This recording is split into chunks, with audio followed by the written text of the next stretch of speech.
බුදු අම්බෝ මා බේරගනියෝ. අනේ කවුරු හරි මා බේරගනින්නකෝ. තව අවුරුදු 50ක් විතර ජීවත් වෙන්න ඉන්න මිනිස්සෙක් යකෝ මේ ගහගෙන යන්නේ.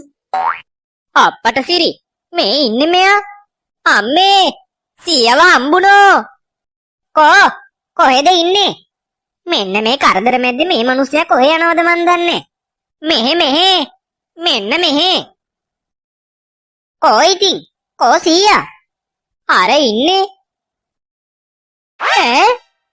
මට පේන්නේ ගම් වතුර දැකලා සීයාට සතුටු හිතෙන්න ඇති. ඒකනේ ඔය නාන්නේ. මොකද යකෝ උබල දෙන්න මන් දිහා කන්න වගේ බලන් ඉන්නේ. මාව බේරගනිල්ලා. මාව මේ ගම් වතුරට ගහන් යනවා. මුන්ට ගහනක්වත් නැහැ. මං හිතුවේ නාන්න ගිහිල්ලා කියලා. අනේ තාත්තේ ඔන්න ඔය ළඟපාත මොකක් හරි අල්ලගන්න. අල්ලගන්න? මොන අල්ලගන්නද? නේදකින් විතරක්. කාගේද යකෝ මේ ගම් වතුරට ගහන් ඉන්නේ අටකලිසම්? දැන් මොකද කරන්නේ? ඔහම බලන් ඉන්නේ තු ඉක්මනට මාව බේරගනින්නකෝ. තව ටික වෙලාවක් ගියොත් මාව මේ වතුරට දිය වෙලා යයි යකෝ. අනේ තාත්තේ. හරි පොඩ්ඩක් ඉන්න. මම මොකක් හරි කරන්නම්. සීයේ මෙන්න මේක අල්ලගන්නෝ. ඔය තියෙන්නේ. දාපන්. දැන් නම් මොකක් හරි කමක් නෑ. ඔන්න එහෙනම් දානවා. අල්ලගන්න. හරි යකෝ. නැකත් වෙනකන්ද ඉන්නේ. ඔන්න ඕක දාපන්. අම්මේ දැන් නම් මාවත් වතුරට යයි වගේ. සීයව අදින එක හිතුව තරම් ලේසි නෑනේ. මොකද යකෝ කරන්නේ? පොඩ්ඩක් පණ අරන් ඇදපන්කෝ. නේදකින් විතරක්. උඹට බත් කන්න දෙනවට වැඩිය හොඳයි අර සියාතුවගේ වස්සට දෙන පුන්නක්කු ටිකක් දුන්නා නම්. හරි පොඩ්ඩක් ඉන්න. එකපාර ඇදලා ගන්න මං සුපර්මෑන් නෙමේනේ. අප්පට සිරි සේදිරි සීයා මොකද මේ පීනන්නේ? මේ උබලානේ. බලන්නකො ළමයිනේ. සීයව ගම් වතුරට ගහගෙන ගිහිල්ලානේ. ඒ මොකක් කරන්න ගිහිල්ලාද ගම් වතුරට ගහගෙන ගියේ? අනේ මන්ද බං. ගෙදරට ගම් වතුර දැම්මු වෙලේ මං සීයව හොයන්න කියලා සීයේ කාමරයට ගියා. කාමරේ කවුරුත් හිටියේ නැති නිසා මායි අම්මයි වත්ත වටේම සීයව හෙව්වා. අන්තිමේදී මෙතනින් තමයි හම්බ වුනේ. අප්පට සිරි. තව ටික වෙලාවක් ගියොත් තවත් වතුර වැඩි වෙයි බං. ඊට කලින් සේදිරි සීයව ගොඩට ගමු. වරෙන් ගිහින් බන්ටුවට උදව් කරමු. හරි එහෙනම් ඔබ පිටිපස්සෙන් අල්ලපන්. මං ඉස්සරහින් අල්ලන්නම්. බලන් යද්දි උඹලටත් පොඩි හරි අයියක් හත්තියක් තියෙනවනේ. අයියා හත්තිය? මං කියන්නේ ඉතින්. ඇදලා අත් දෙකේ පොට ගිය නැති එක විතරයි උනේ. මොකද්ද තාත්තේ ගම් වතුරට බහැලා කරේ? පිස්සුද ඔයාට? පිස්සුද යකෝ? මම මේ ගම් වතුරට බැස්සේ නෑ බං. එහෙනම් කාමරේ ඉඳන් ගහගෙන ආවා කියලාද කියන්නේ?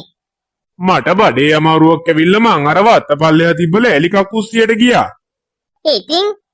ඉතින් කියන්නේ යකෝ එකපාරටම සැර වතුර පාරක් ආවා. වතුර පාරට කකුස්සියත් කඩාගෙන මාවත් ගහගෙන ගියා. අන්තිමේදී නතර වුණේ මෙන්න මේ තාප්පේ ගාව. ආපෝ ඒක තමයි මේ අමුතු ගදක් ආවේ. ගඳ? කොහෙද යකෝ ගඳ? නෑ ඉතින් වත්තපල්ලෙහා තියෙන টয়ලට් එකත් එක්ක කඩාගෙන ගියා නම් හිතා ගන්න පුළුවන්. අපරාධේ බං. මොනවා වුණත් අදිසියකට හරි යන්න තිබ්බ ලෑලි කකුස්සියනේ. ඒක නෙමේ. උඹලා ගෙවල් පැත්තේ මොකෝ තත්ත්වේ? අවුලක් නෑ බං. අපේ ගෙදර නම් තියෙන්නේ උඩහනේ. ඒ හින්දා ගම් වතුරෙන් අවුලක් නෑ. හැබැයි ඉතින් තිබ්බ උලකට දරමඩුවේ වහල ගිහිල්ලා තිබ්බා. අප්පට සිරි. ඒක නෙමේ. එතකොට අරුන් දෙන්නට මොකද වෙලා තියෙන්නේ? කවුද? තරිදෝ එකක් ජයිද? ඔව් ඉතින්. උන් දෙන්න තමයි. නැතුව වෙන කවුද? කද්දලා ගෙවල් පැත්තට නම් ගහක් කඩන් වැටිලා කියලා ආරංචියක් ආවා.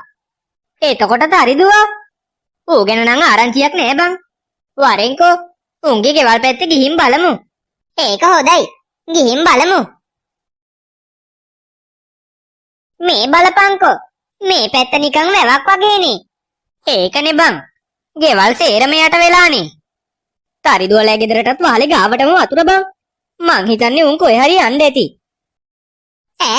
අර බන්ටුවයි සිරිමලේ චුට්ටයි නේද? අඩෝ මම මේ තරිදුව මතක් කරපු හින්දාද කොහෙද හීනින් වගේ උගේ කටහඬත් ඇහෙනවා. ඒකනේ බං මටත් ඇහුණා. උඹලට මාව ඇහෙන්නේ නැද්ද? ඈ? මම මේ උඩ ඉන්නේ. වහලේ උඩ. ඈ? අප්පට සිරි. අන්න අරු වහලේ උඩ. ඌ කොහොමද බං වහලේ උඩට නැග්ගේ? මට පේන්නේ තත්ත්වය බරපතලයි වගේ. මෝ දැන් කොහොමද පල්ලෙහාට ගන්නෙ? 100ට දැම්ම වගේ මූටත් ලණුවක් දාමුද? පිස්සු දෙයක්ෝ. ඕක ගිලිලා මැරෙයි. යාළුවනේ. කොහොම යෝයිලට? කාගේද බං මේ බෝට්ටුව? මේක මේ අපේ ලොකු මාමා පැත්තකට දාලා තිබ්බ බෝට්ටුවක් අප්පා. මේ තියෙන්නේ නියම භාණ්ඩයක්. මේවනේ බෝට්ටු. ඒක නෙමේ කද්දා. උඹලගේ පැත්තට ගහක් වැටිලා කියලා ආරංචියක් ආවනේ. ඔව් අප්පා. තඩි කොස්කා. ඒක කපන්න ගස් කපන මැෂින් එකක් තියෙන කෙනෙක් හොය යද්දි තමයි මෙන්න මේ තරිදු අහලේ උඩ ඉන්නවා දැක්කේ. ඉතින් ගහ කප හිටියේ නේ. තිබ්බ බෝට්ටුවත් අරන් ආවා මේව බේරගන්න. නියමයිනේ. අපිට පුළුවන් ඕකේ ගිහිල්ලා හැමෝම බේරගන්න. මම තමයි ඕකේ කැප්ටන්. හරිද? කැප්ටන් කෙනෙක් ඉන්න මේක නැවක් නෙමෙයි යකෝ. මේක බෝට්ටුවක්. හරි. කොල්ලනේ. මෙන්න මේ බෝට්ටුව පහලට බාන්න පොඩ්ඩක් උදව් කරා නම්. අම්බෝ. ඇති ආන්තමි. මං හිතුවේ උඹලට මාව ඇහුන්නේ කියලා. පිස්සුද බං? උඹෝ එහෙම දාලා යනවද? කොල්ලෝ වැඩි වෙලාවක් ඉන්න බෑ. ඉක්මනට බෝට්ටුවට ආවනම්. ඔව්. ඉක්මනට මේකට පැනපන්. ඈ? මට නම් බෑ. නිකන්වත් කකුලක් එහෙම ලෙස්සලා ගියොත් එහෙම මං වතුරේනේ. මොකක්? කියන දේ අහලා පැනපන් යකෝ. මෙච්චර ළඟට බෝට්ටුවක් ගෙනත් තියෙද්දි තොටේකට පැනගන්න බැරිද? හරි. පොඩ්ඩක් ඉඳපන්. ඉන්න. ඔබ හිතුවද මෙතන බෝට්ටු නවත්තන තැනක් කියලා? ඉක්මනට පැනපන් යකෝ. හරි එහෙනම්. ඔන්න පැන්නා. පැනපන් ඉතින්. අම්මේ. නාය තැළුණද මන්දා. ඒ කොහෙටද බං ඒ පැන්නේ? ඇයි මූණේ පයින්න කිව්වේ? මං ඉතින් පැන්නා. මගේ ඇගුඩට නෙමේ යකෝ පනින්න කිව්වේ. ඒක ඔබ ඉඩ දෙන්න ඕන. ඔබ බෝට්ටුව ඉස්සරහා එන කඩේ වගේ හිටන් ඉද්දි මං කොයි පනින්නද? කොල්ලෝ ඔහොම ගිය හැකිද? අවුලක් නෑ මාමේ. කේස් එකක් නෑ. මෙහෙම යන එක ලේසි.